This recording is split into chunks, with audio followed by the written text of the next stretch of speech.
여보, 이혼하자. 어젯밤 저는 결혼 5년 만에 처음으로 아내에게 이 말을 했습니다. 이유요? 회사 상사 아들 돌잔치 선물 때문입니다.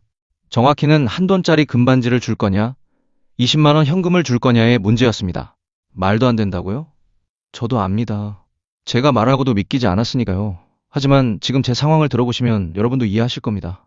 아니, 어쩌면 제가 미쳤다고 생각하실 수도 있겠네요. 일단 들어보세요.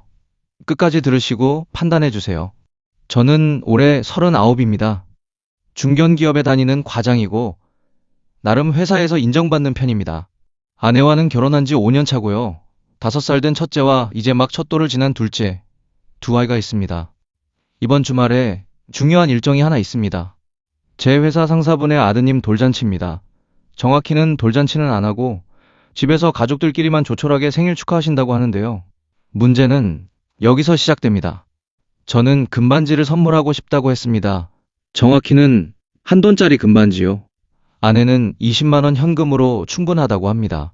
그리고 이 문제로 우리 부부는 지난 2주간 매일 밤 싸웠고 급기야 저는 이혼이라는 말까지 꺼내게 됐습니다. 여러분, 이게 말이 됩니까? 남의 아이 돌잔치 선물 때문에 가정이 깨질 수도 있다니요. 하지만 저는 진심입니다. 그만큼 이 문제가 제게는 중요합니다. 먼저 제가 왜 이렇게까지 금반지에 집착하는지 이해하시려면 김상무님에 대해 알아야 합니다.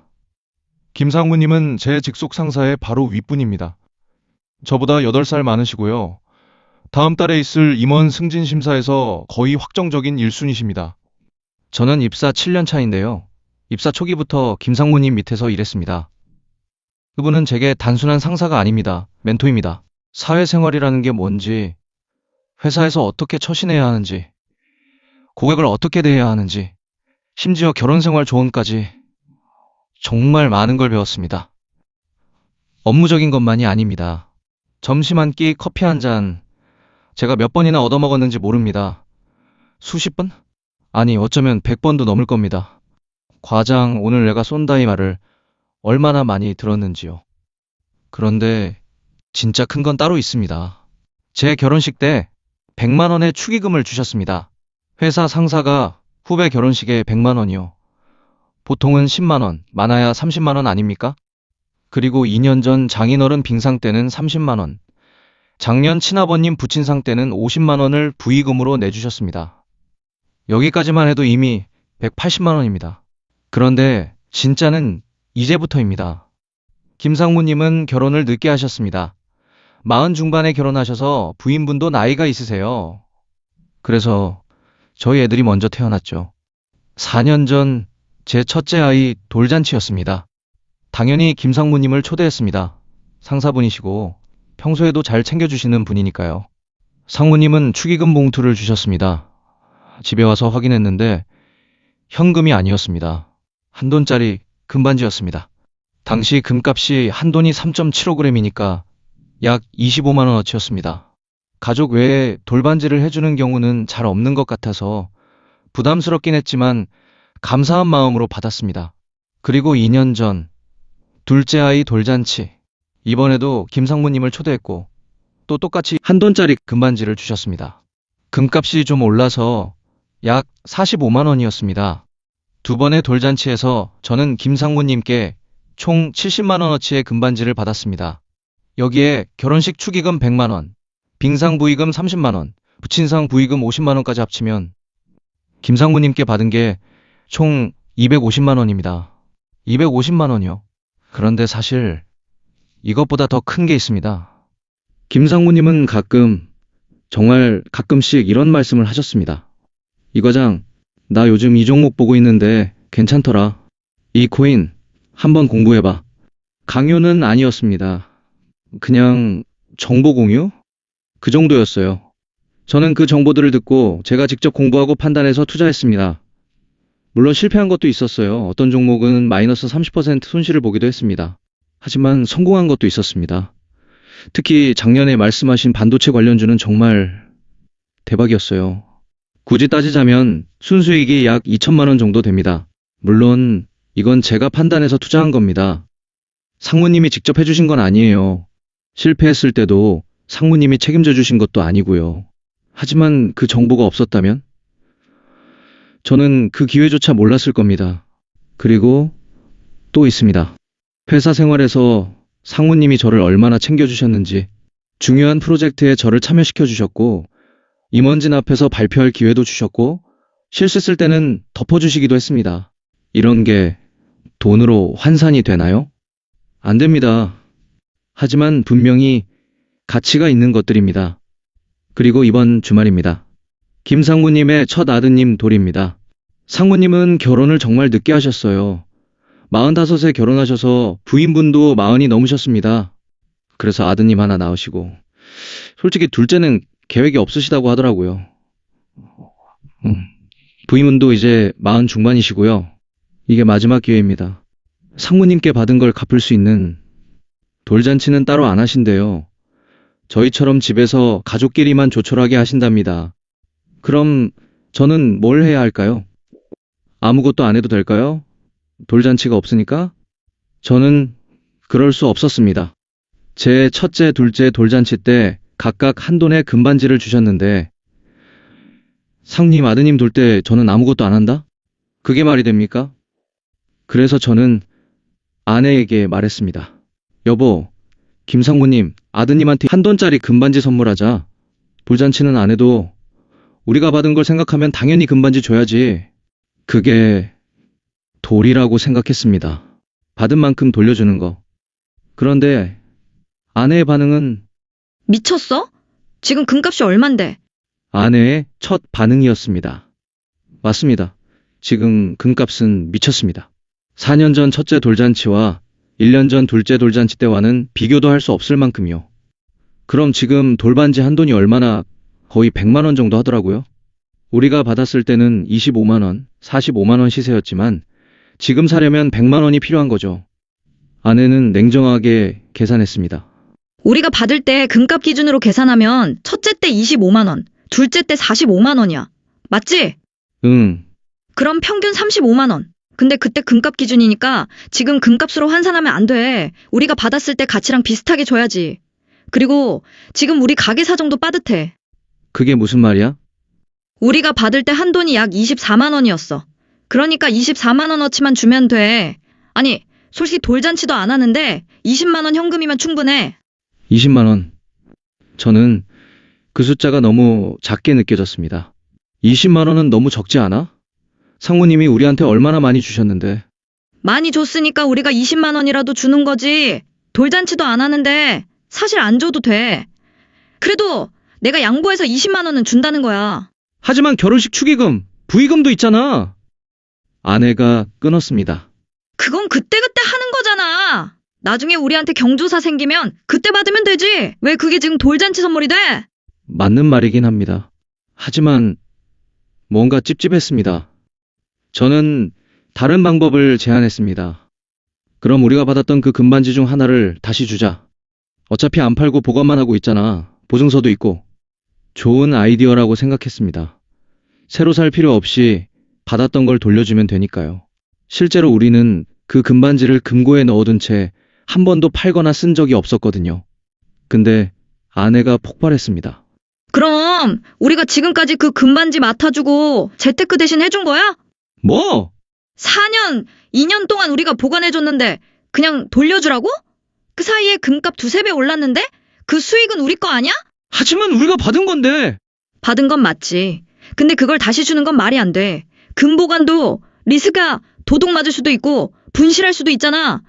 그 리스크 감수하면서 몇 년 동안 보관한 건데 그냥 돌려줘? 저는 할 말을 잃었습니다. 아내는 계속 말을 이었습니다. 그리고 솔직히 말해봐. 금반지 주려는 거 승진 때문이잖아. 뭐? 상무임원 승진 대상이라며. 임원 되면 너한테도 좋잖아. 상무임원 되면 너도 부장 달 수 있고. 잘 보이려고 금반지 주는 거지. 뇌물. 아내는 그 단어를 직접 쓰지는 않았지만 그 의미였습니다. 저는 화가 났습니다. 그게 아니야. 도리를 하는 거지. 받은 만큼 갚는 거라고. 도리? 당신 혼자 얻어먹은 건데. 그 한마디가 칼처럼 꽂혔습니다. 회사에서 밥 먹고 커피 마시고 투자 정보 듣고 그거 나는 하나도 안 받았어. 왜 우리 공동돈으로 100만 원을 내야 돼? 우리 가족이잖아. 내가 회사에서 잘 되면 결국 우리한테. 그래, 가족이니까 말하는 거야. 지금 우리 여유 있어? 전세 대출 이자 한 달에 70만 원 나가고 애 둘 키우는데 돈 얼마나 들어가는데? 100만 원이면 우리 한 달 생활비야. 저는 마지막 카드를 꺼냈습니다. 여보, 근데 나 상무님 정보 듣고 투자해서 2천만 원 벌었잖아. 순간 아내의 표정이 굳었습니다. 그래서? 그 정보가 없었으면 나 그 돈 못 벌었어. 2천만 원에 비하면 100만 원은 아무것도 아니잖아. 아내가 웃었습니다. 차가운 웃음이었어요. 오빠, 그거 잘못됐으면 어쩔 뻔했어? 뭐? 상무님이 준 정보. 그거 잘못돼서 오빠가 2천만 원 손해봤으면? 그때도 고마워서 금반지 줬을 거야? 책임져 주기라도 했어. 그건 결국 선택은 오빠가 한 거잖아. 공부하고 판단하고 투자한 거 오빠야. 상무님이 직접 해준 것도 아니고 손실나면 책임지는 것도 아니잖아. 그게 왜 금반지가 돼? 하지만 그 정보가 없었으면. 정보? 그럼 정보값으로 100만 원을 내자는 거야? 그게 말이 돼? 그리고 애초에 둘째 계획 없는 건 걔네 문제지 우리 문제야. 뭐? 상무님이 늦게 결혼해서 둘째 못 낳는 건 우리가 알 바 아니잖아. 나중에 낳으면 그때 가서 주면 되지. 왜 지금 우리가 미리 알아서 주는데? 하지만 이게 마지막 기회잖아. 그거 우리가 신경 쓸 일이야? 속물스럽게 승진만 생각하지 말고 일 잘하는 게 먼저 아니야? 속물. 그 순간 뭔가 끊어졌습니다. 아내는 한 발 양보했습니다. 오빠 입장도 이해해. 회사 생활 힘든 거 나도 알아. 그러니까 20만 원은 줄게. 아니, 최대한 양보해서 30만 원까지는 가능해. 근데 100만 원은 절대 안 돼. 30만 원. 저는 그것조차 부족하게 느껴졌습니다. 지난 2주간 우리는 매일 밤 같은 대화를 반복했습니다. 저는 금반지를 주자고 했고 아내는 현금 20만 원, 최대 30만 원이라고 했습니다. 평행선이었습니다. 그러던 어젯밤 저는 참지 못하고 말했습니다. 당신은 나를 전혀 존중하지 않아. 내가 회사에서 얼마나 조심스럽게 살아가는지, 인간관계가 얼마나 중요한지 전혀 이해 못하잖아. 존중? 우리 형편도 안 보고 100만 원 쓰자는 게 존중이야? 당신은 그냥 돈만 아까운 거지. 내 입장, 내 고민, 내가 받은 은혜, 그런 건 하나도 생각 안 하잖아. 당신한테는 그저 숫자일 뿐이야. 당연히 숫자지. 우리한테 100만 원이 얼마나 큰 돈인데?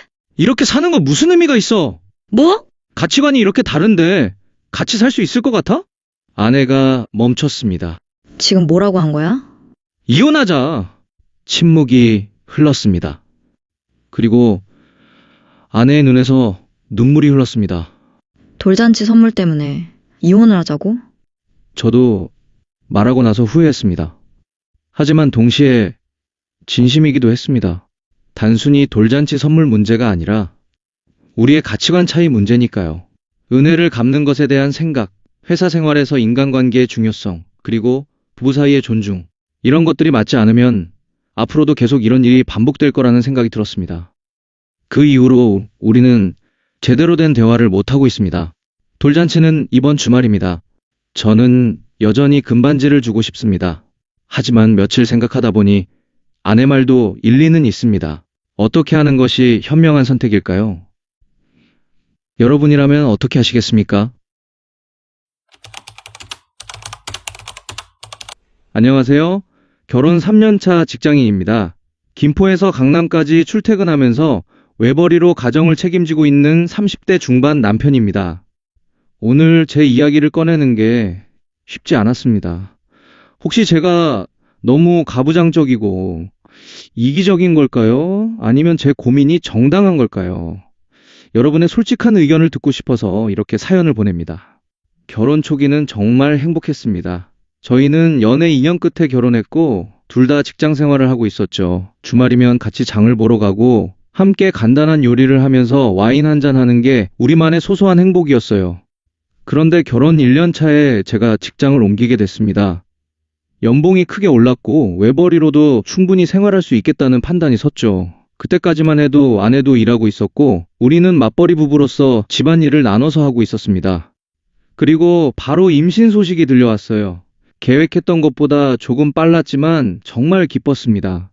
아내는 육아휴직을 쓰고 출산 후에는 자연스럽게 퇴사를 했습니다. 저는 내가 더 열심히 벌면 되지라고 생각했어요. 참고로 저희 집에는 극성맞은 애견 한 마리도 있습니다. 아기 태어나기 전부터 키우던 녀석인데요. 그래서 아내는 지금 애와 개를 동시에 돌보는 애기 육아 중입니다. 출산 후 우리의 일상은 완전히 달라졌습니다. 아내는 익숙하지 않은 집안일과 육아로 정말 고생하고 있었어요. 저도 그걸 알기 때문에 최선을 다하려고 노력했습니다. 일이 정말 많아서 평일에는 도와주지 못해 미안할 따름이지만 주말에는 설거지하고 애기랑 놀아주는 게 제가 할 수 있는 최선이었습니다. 그런데 결혼 생활이 1년, 2년 지나가면서 한 가지 문제가 계속 커지기 시작했습니다. 바로 식사 문제였어요. 아내가 제대로 밥을 차려준 게 3년 동안 정말 손에 꼽습니다. 한 10번 정도요? 같이 있으면 주로 제가 요리를 하거나 아니면 배달 음식을 시켜 먹었습니다. 처음에는 아직 육아에 적응 중이니까 아기가 손이 많이 가니까 하고 이해했어요. 그런데 시간이 지나도 상황은 나아지지 않았습니다. 어느 금요일 저녁 퇴근하고 집에 들어섰습니다. 여보, 나 왔어. 오늘 저녁은 뭐 먹을까? 응, 왔어? 나는 아직 잘 모르겠는데, 당신은 뭐 먹고 싶어? 집에 뭐 있어? 글쎄, 냉장고 봐야 할 것 같은데. 애가 아까 우유 엎질러서 치우느라 정신 없었어. 그냥 배달시킬까? 또? 어제도 시켜 먹었잖아. 그럼 당신이 뭐 해줄래? 나는 지금 너무 피곤해서. 결국 그날도 배달 음식을 시켜 먹었습니다. 이런 일상이 반복되면서 배달비가 월 150만 원에서 200만 원씩 나가기 시작했습니다. 제 연봉이 많이 올랐다고는 하지만 월 150에서 200만 원을 배달비로 쓴다는 건 정말 큰 부담이었어요. 그보다 더 큰 문제는 제 건강이었습니다. 거의 새벽에 일어나서 저녁 늦게까지 일하고 성과가 나면 인센티브를 크게 받는 구조라 가정경제를 위해 좀 무리해서 일했습니다. 그러면서 매일 배달 음식만 먹으니까 체중은 급속도로 늘고 몸 상태가 너무 나빠지더라고요. 결국 병원에 갔더니 평생 관리해야 하는 만성질환 진단을 받았습니다. 의사 선생님은 식습관을 완전히 바꿔야 한다고 강조하셨어요. 병원 진료를 받고 돌아온 날 저녁이었습니다. 여보, 오늘 병원 다녀왔어. 응? 무슨 일 있어? 어디 아파? 혈압이랑 콜레스테롤 수치가 너무 높대. 의사 선생님이 식습관 바꾸지 않으면 큰일 난다고 하셨어. 평생 약 먹어야 할 수도 있대. 헐, 그게 그렇게 심각해? 당신 아직 젊잖아. 응, 그동안 배달 음식만 너무 많이 먹어서 그런 것 같아. 이제 좀 건강하게 먹어야겠어. 그래. 근데 나는 요리를 잘 못하잖아. 어떡하지? 아니, 거창한 거 말고 그냥 간단한 집밥만 먹어도 되는데. 그래도 막상 하려니까 어려워. 뭘 해야 할지도 모르겠고. 그냥 건강한 음식점 찾아서 시켜 먹는 게 어때? 그래. 그것도 방법이긴 하지. 하지만 마음 한편으로는 서운함이 컸습니다. 내가 아프다는데 밥 한 끼 해줘야겠다는 생각은 안 드나? 하는 생각이 들었거든요. 결국 저는 배달 앱을 삭제했습니다. 의지력으로 버틸 자신이 없었거든요. 배달 앱이 없어야 집밥을 먹게 될 것 같았습니다. 그 후부터 밥 먹을 때마다 스트레스를 받기 시작했습니다. 평일은 그나마 이해가 됩니다. 제가 퇴근하면 8시 정도 되는데 저희 집 아기는 늘 8시 전에 자요. 분리수면을 하고 있어서 아내는 아기 재운 후에 낮 동안 어질러져 있었던 집안 정리하느라 밥할 시간이 없는 것 같아요. 그래서 평일에는 제가 최대한 건강하게 시켜 먹거나 퇴근길에 샌드위치 같은 걸 사서 같이 먹거나 밀키트를 사서 집에서 간단하게 조리해 먹습니다. 회사에서 먹고 와도 되지만 거의 새벽에 일어나서 저녁 늦게 오니까 저녁 식사라도 같이 하고 싶었어요. 같이 먹지 않으면 아내가 자꾸 굶기도 하거든요. 어느 평일 저녁 퇴근하면서 전화했습니다. 여보, 나 지금 퇴근하는데 샌드위치 사갈까? 응? 나는 괜찮아. 배 안 고파. 점심은 먹었어? 애기 밥 먹이다가 그냥 조금 먹었어. 그럼 저녁은 먹어야지. 내가 샌드위치랑 샐러드 사갈게. 알았어. 고마워. 집에 도착해서 함께 먹는데 아내는 몇 입 먹더니 그만 먹겠다고 했습니다. 왜? 맛없어? 아니, 그냥 배가 별로 안 고파서. 하루 종일 제대로 못 먹었으면서 배가 안 고프다니. 좀 더 먹어. 괜찮아. 나중에 배고프면 먹을게. 알았어. 이런 식으로 아내는 자주 끼니를 거릅니다. 그게 걱정돼서라도 같이 식사 시간을 가지려고 노력하는 건데, 정작 본인은 별로 신경 쓰지 않는 것 같아요. 진짜 문제는 주말입니다. 주말에는 아침, 점심, 저녁 시간이 충분한데도 아내가 밥을 하지 않습니다.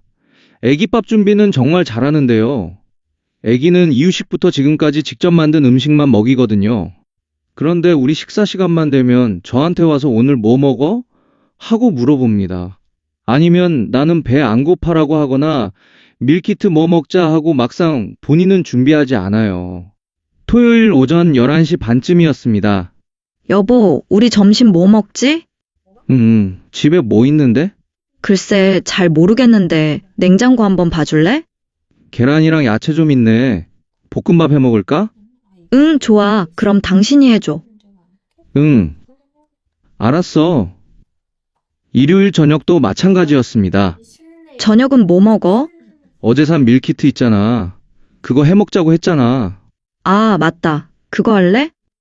응, 같이 하자.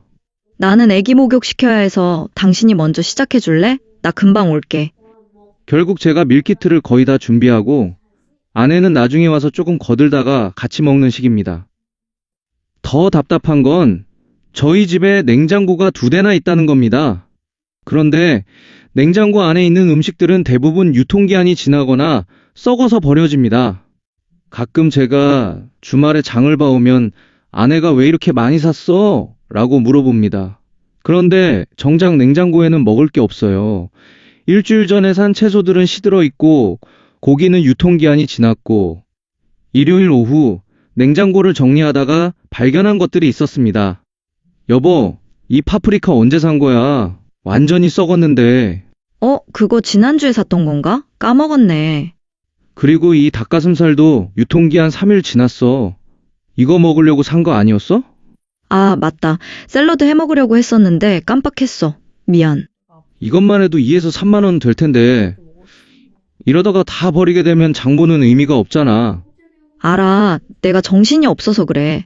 다음부터는 잘 챙길게. 하지만 다음 주도 그 다음 주도 상황은 비슷했습니다. 이런 상황이 반복되면서 저는 스스로에게 계속 질문하게 됩니다. 내가 너무 가부장적인 걸까? 요즘 시대에 남편이 아내한테 밥 해달라는 게 지나친 요구인가? 아내도 육아로 힘든데 내가 이기적인 건가? 하지만 다른 한편으로는 이런 생각도 듭니다. 그냥 한 번이라도 때 되면 오늘은 내가 밥 할게 하고 같이 준비하거나 해도 되는 거 아닌가? 정말 뭐라도 좋으니 같이 먹기 위해 노력해줬으면 좋겠는데. 저는 거창한 요리를 기대하는 게 아닙니다.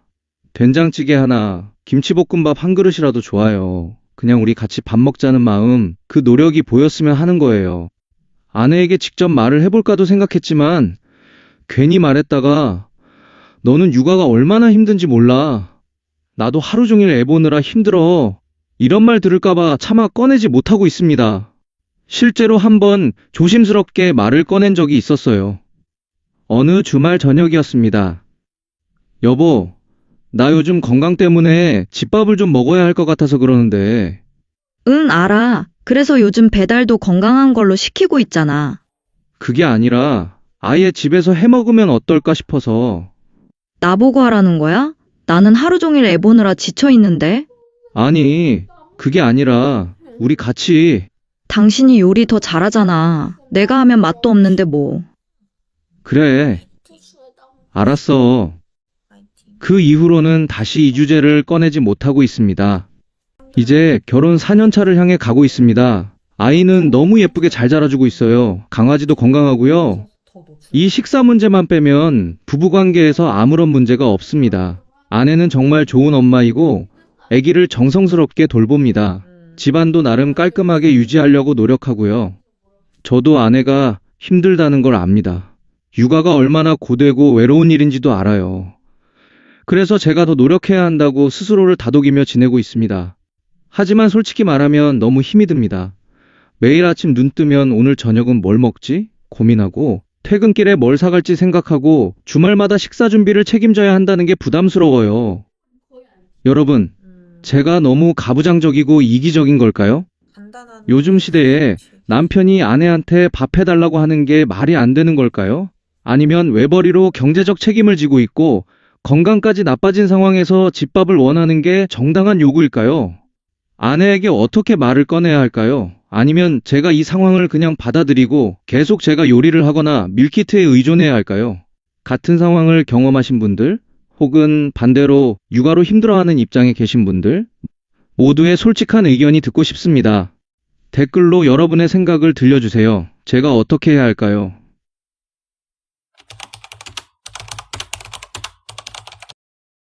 당신 미쳤어? 지금 내가 뚱뚱하다고? 아내가 목소리를 높였어요. 건강검진 받고 나오는 길이었는데 제가 조심스럽게 한마디 했다가 난리가 났죠. 아니, 그게 아니라 여보, 요즘 발목도 아프고 허리도 아프잖아. 살 좀 빼면 좋아지지 않을까 해서. 그게 다이어트 하라는 소리잖아. 당신은 내가 얼마나 힘든지 알기나 해? 알아. 물론 알지. 근데 건강 때문에. 건강? 당신이 내 건강 걱정해? 웃기지 마. 그렇게 소리를 지르더니 먼저 차에 타버렸어요. 저는 그 자리에 멍하니 서 있었죠. 안녕하세요. 저는 초등학교 1학년 아들을 둔 30대 중반 아빠입니다. 솔직히 지금 제 결혼 생활이 너무 힘듭니다. 아내가 너무 게으른 것 같고 살도 계속 찌고 어떻게 해야 할지 모르겠어요. 제 이야기 좀 들어주실래요? 그리고 제가 잘못 생각하는 건지 여러분의 의견을 듣고 싶습니다. 사실 아내는 결혼할 때도 날씬하진 않았어요. 그때 한 65kg 정도 됐던 것 같은데 저는 통통한 여자가 좋았거든요. 그래서 전혀 신경 안 썼죠. 우리 자기 너무 귀여워. 그렇게 말하면서 좋아했어요. 근데 임신하고 나서 몸무게가 90kg까지 올라갔어요. 뭐 임신하면 그럴 수 있지. 저는 이해했어요. 출산 후에 70kg가 됐을 때도 괜찮다고 생각했고요. 여보, 천천히 빼면 돼. 괜찮아. 그렇게 말해줬죠. 근데 시간이 지나면서 살이 계속 찌더라고요. 72kg, 75kg, 78kg. 그러다가 얼마 전 건강검진 같이 갔을 때 몸무게를 봤는데 80kg였어요. 솔직히 좀 놀랐어요. 출산 후 오히려 10kg가 더 쪘다는 게. 근데 더 걱정됐던 건 살이 찌는 게 아니라 아내가 요즘 계속 아프다고 하거든요. 여보, 발목 너무 아파. 허리가 끊어질 것 같아. 병원도 계속 다니고 있어요. 그래서 제가 조심스럽게 말한 거였어요. 살 좀 빼면 몸도 좀 나아지지 않을까? 더 당황스러웠던 건 우리 아들까지 말을 하기 시작했다는 거예요. 엄마, 살 좀 빼. 운동 좀 해. 초등학교 1학년인 아들이 그렇게 말했어요. 아마 학교에서 친구들이 뭐라고 했나 봐요. 아니면 순수하게 엄마 건강 걱정해서 한 말일 수도 있고요. 근데 아내가 너는 엄마한테 어떻게 그런 말을 할 수 있어? 아들한테 소리를 지르는 거예요. 엄마가 얼마나 힘든데? 너 때문에 엄마가 얼마나 고생하는데? 아들이 울면서 방으로 들어가더라고요. 저는 정말 난감했어요. 아이는 순수하게 한 말인데 왜 저렇게까지 화를 내는 걸까? 그날 밤 아들이 저한테 조용히 물었어요. 아빠, 내가 잘못한 거야? 아니야. 네 잘못 아니야. 그럼 엄마는 왜 그렇게 화내? 엄마가 요즘 힘드셔서 그래. 그렇게 말할 수밖에 없었어요. 솔직히 말하면 아내가 살이 찌는 이유를 알 것 같아요. 결혼하고 2달 만에 임신해서 회사를 그만뒀거든요. 그때부터 지금까지 거의 집에만 있어요. 아이 낳고 키우는 게 힘든 건 당연히 알아요. 저도 아빠니까요. 근데 아이가 2돌 전부터 어린이집 다녔어요. 4시에 집에 왔고요. 5살부터는 유치원 다녔는데 5시 넘어서 집에 왔죠. 그럼 낮에 시간이 좀 있잖아요? 근데 제가 퇴근하고 집에 오면 집이 엉망진창이에요. 거실에는 장난감이 널려 있고 설거지는 그대로 쌓여 있고 빨래는 산더미처럼. 여보, 오늘 뭐 했어? 애 키우느라 바빴지. 아이는 이미 어린이집에서 온 지 1~2시간 지났는데 낮에는 뭐 한 건지. 지금은 아들이 초등학교 1학년이라 학원을 여기저기 다녀요. 태권도, 영어, 수학. 데리고 왔다 갔다 하느라 많이 걷는다고 발목이 아프다는데. 물론 그런 이유도 있겠죠. 근데 솔직히 80kg 나가는 몸으로 계속 걸으면 당연히 발목이 아프지 않을까요? 제 아침 일과를 말씀드릴게요. 아침 7시 알람이 울려요. 저는 일어나서 씻고 부엌으로 가요. 아내는 안 일어나요. 한 번도 일어난 적이 없어요. 그래서 저는 혼자 밥을 해요. 밥에 김치, 김 그렇게 먹고 출근해요. 이건 뭐 불만은 없어요. 제가 할 수 있으니까요. 근데 문제는 아들이에요. 아들도 7시 반쯤 일어나야 학교 갈 준비를 하는데 엄마. 아들이 아내를 깨워요. 조금만 더 자자. 아내는 아들을 안고 다시 잠들어요. 제가 출근할 때까지도 안 일어나요. 지호야, 엄마 지금 깨워야 돼. 아빠는 출근해야 해서. 응. 아들이 다시 엄마를 흔들지만 아내는 계속 자요. 제가 출근하고 나면 그때서야 일어나서 아들을 학교에 보내는 것 같아요. 오전에 전화하면요? 아, 나 지금 자는데 전화 끊을게. 하고 끊어버려요. 저는 회사에서 점심 먹을 때 가끔 아들 생각이 나요. 오늘 아침은 뭐 먹였을까? 퇴근하고 오면 아들한테 물어봐요. 지호야, 오늘 아침 뭐 먹었어? 밥에 계란 후라이. 어제는? 밥에 계란 후라이. 그저께는? 밥에 계란 후라이. 거의 매일 똑같아요. 밥에 계란 후라이. 가끔 김치 정도 더 나오는 것 같고요. 점심은요? 배달 음식이에요. 아내가 배달시켜 먹고 아들은 학교 급식 먹고. 여보, 점심은 뭐 먹었어? 배달시켜 먹었지. 오늘도? 응, 귀찮아서. 거의 매일 배달 음식을 시켜 먹어요. 그러면서 살이 안 찌는 게 이상한 거 아닌가요? 집에서 움직이지도 않고 배달 음식만 먹고 낮에는 자고 퇴근하고 집에 오면 저녁을 주긴 해요. 여보, 저녁 먹어. 근데 반찬이 메인이 없어요. 된장찌개, 계란 후라이, 비빔밥에 단무지, 아니면 아예 저녁 차리기 싫어. 배달시켜 먹자. 하거나 라면 끓여줄까? 라면이요. 저녁으로. 가끔은 제가 퇴근길에 반찬 사오기도 해요. 여보, 오늘 반찬 사왔어. 아, 고마워. 그럼 그걸로 저녁 먹고요. 친구들한테 이 이야기를 하면 다들 이래요. 야, 그래도 밥은 해주잖아. 요즘 맞벌이는 각자 알아서 먹기도 한데. 맞아요. 맞는데 우리 집은 맞벌이가 아니거든요. 아내는 집에 있고 저만 회사 다녀요. 그럼 집안일은 아내가 해야 하는 거 아닌가요? 아이도 학교 가고 낮 시간에는 혼자인데 근데 집은 여전히 엉망이고 밥은 대충이고 도대체 낮에 뭘 하는 건지 모르겠어요. 집 이야기를 좀 더 해볼게요. 퇴근하고 현관문을 열면 한숨이 나와요. 거실 바닥에는 아들 장난감이 널려 있고 식탁 위에는 배달 음식 용기가 그대로 있고 소파에는 옷가지들이 쌓여 있고 주방 싱크대에는 설거지할 게 산더미처럼. 여보, 오늘도 청소 안 했어? 애가 방학이라 집에 있어서 힘들었어. 방학 때는 방학이 이유예요. 아들이 방학이면 집이 지저분해도 괜찮은 건가요? 근데 솔직히 방학 아닐 때도 계속 이랬어요. 그때는 또 무슨 핑계였는 줄 아세요? 애가 학원 다녀서 데려다 주느라 바빴어. 요즘 몸이 안 좋아서. 발목이 아파서. 항상 이유가 있어요. 저는 그냥 청소 좀 했으면 좋겠는데. 주말에 제가 하긴 해요. 청소기 돌리고 걸레질하고 정리하고. 근데 월요일 저녁에 오면 또 엉망이에요. 이틀도 안 지났는데 말이죠. 제가 이런 이야기를 하면 그러는 너는 얼마나 육아에 동참했냐 하시겠지요. 그 말이 나올 걸 알았어요. 그래서 말씀드리는데 저는 보통 아빠들만큼은 한 것 같아요. 아들 목욕은 매일 제가 시켰어요. 아빠 같이 목욕해. 그래, 우리 아들 가자.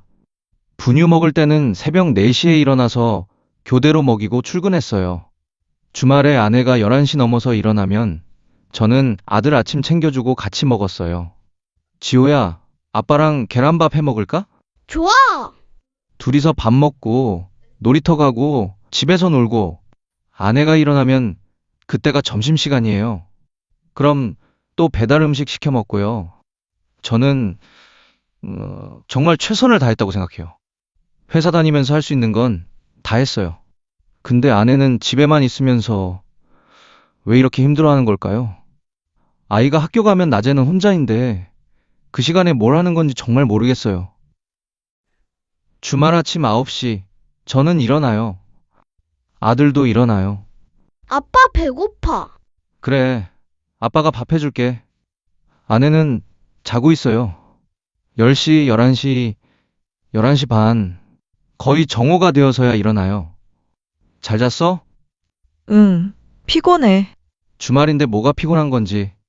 평일에도 늦게 자는 것 같지도 않은데. 아내가 일어나면 점심시간이에요. 점심 뭐 먹을까? 배달시키자. 귀찮아. 또 배달이에요. 그리고 오후에는 소파에 누워서 휴대폰 보거나 TV 봐요. 여보, 산책이라도 갈까? 나 피곤해. 당신이 아들이랑 다녀와. 그래서 저는 아들이랑 밖에 나가요. 공원 가고 자전거 타고 놀이터 가고 집에 오면 아내는 여전히 소파에 누워 있어요. 이게 정상인가요? 요즘 제일 걱정되는 건 아들이에요. 아들 방에 들어가면 엄마 방만큼이나 지저분해요. 장난감은 여기저기 널려 있고 책은 바닥에 펼쳐져 있고 옷은 아무데나 벗어놓고 아들아, 방 좀 정리하자. 싫어. 귀찮아. 귀찮다는 말을 벌써 배웠어요. 엄마도 안 하는데 나만 왜 해? 그 말을 들으니까 정말 머리가 아프더라고요. 맞아요. 엄마도 안 하는데 아이는 부모를 보고 배우잖아요. 엄마가 집을 정리하지 않고 늦게 일어나고 움직이지 않는 걸 보면서 아들도 똑같이 배우고 있는 거예요. 아들아, 운동 좀 하자. 밖에 나가서 놀자. 싫어. 집에서 게임할래. 엄마처럼 집에만 있으려고 해요. 이대로 가면 아들도 나중에 똑같이 될 것 같아요. 그게 제일 무서워요. 저는 정말 모르겠어요. 어떻게 해야 아내가 변할까요? 운동을 좀 했으면 좋겠어요. 건강을 위해서라도. 뭐라도 배우면 좋겠어요. 취미 생활이라도. 아니면 집 밖에 나가서 활동이라도 좀 했으면 좋겠어요. 친구 만나서 수다 떨거나 카페 가거나 뭐라도. 근데 아내는 집에만 있어요. 여보, 요가라도 다녀볼래? 몸도 좋아질 거고. 돈 아까워. 집에서 할 수 있어. 근데 집에서는 안 해요. 여보, 친구들이랑 만나지 그래? 귀찮아. 나가기 싫어. 여보, 아들이랑 공원이라도 갈까? 발목 아파서 못 걸어. 모든 제안을 거부해요. 그럼 제가 뭘 어떻게 해야 하는 건가요? 아내 건강도 걱정되고 아들 교육도 걱정되고 집안 살림도 걱정되는데 말을 하면 화를 내고 그냥 있으면 아무것도 변하지 않고 퇴근하고 집에 가는 게 두려워지기 시작했어요. 문을 열면 또 엉망진창일 거고 아내는 소파에 누워 있을 거고 저녁은 라면이거나 배달 음식일 거고. 어제도 집에 들어가는데 머리가 지끈거렸어요. 현관문을 열자마자 보이는 어질러진 집. 소파에 누워서 휴대폰 보고 있는 아내. 방에서 게임하고 있는 아들. 나는 왜 이렇게 살아야 하지? 그런 생각이 들었어요. 친구들한테 말하면 이래요. 야, 그래도 이혼까진 아니잖아. 참고 살아야지. 애 있는데 어떡해. 그냥 네가 좀 더 해. 근데 저는 이미 많이 참고 있는 것 같은데 언제까지 참아야 하는 건가요?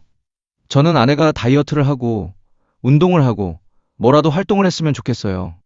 건강도 걱정되고 아들 교육에도 안 좋은 영향을 주는 것 같아서요. 근데 이런 제 생각이 잘못된 건가요? 제가 너무 아내한테 많은 걸 바라는 건가요? 맞벌이도 아니고 아이도 학교 가는데 집안일 좀 하고 건강 좀 챙기는 게 그렇게 어려운 일인가요? 여러분이라면 어떻게 하시겠어요? 제가 잘못 생각하고 있는 건가요? 아니면 제 고민이 당연한 건가요? 댓글로 솔직한 의견 부탁드립니다. 정말 듣고 싶습니다.